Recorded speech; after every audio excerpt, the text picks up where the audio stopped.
Hi, this is Mike Regan with TransX's 2-Minute Warning for the week of June 19th. And in this week's 2-Minute Warning, we're taking a look at how your company's supply chain practices and processes can affect your company's cash position on its balance sheet. And we also want to provide you with a brief update on the negotiations between UPS and the Teamsters.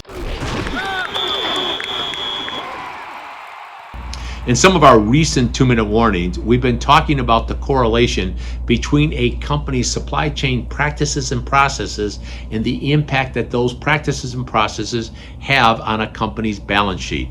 Gotten some interesting responses. In particular, a couple of weeks ago when we talked about how your practices and processes are affecting inventory levels, some people wrote in and said, can you give us some examples? And we went back and said, sure, if you haven't stress tested or mapped your supply chain, you may have reverted from a just-in-time inventory philosophy to a just-in-case inventory philosophy, where you've ordered extra ports to avoid the risk of having to shut down your company's operations because you didn't have the things you needed when you needed them. In this week's 2-minute warning, we're taking a look at how your practices and processes can affect your company's cash position.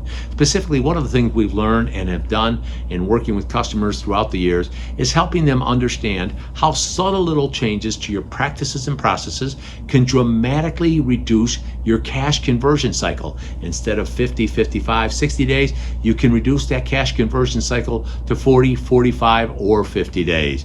One of the other things that we've helped companies understand is what happens when you subtly tweak some of these supply chain processes and the impact it can have on your receivables, payables, and a whole host of other issues affecting your cash position.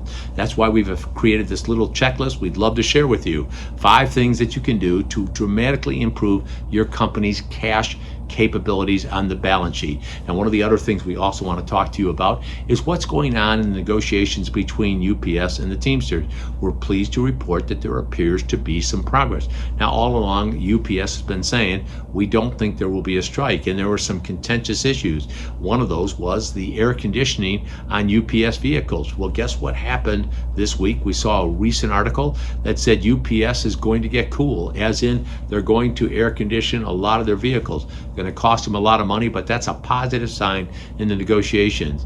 Now, if you're looking to improve your supply chain process and capabilities or understand how the potential outcome of UPS could affect your company, there are some tips that we have that we'd love to share with you. In order to get those tips, you simply need to send me an email or give us a call, or if you prefer to use this Calendly option where you can talk directly to me, would welcome that, because with each and every 2-minute warning, we are here to remind you we are on your team. We're here to help, and we're passionate about seeing you be successful. Thanks for your time.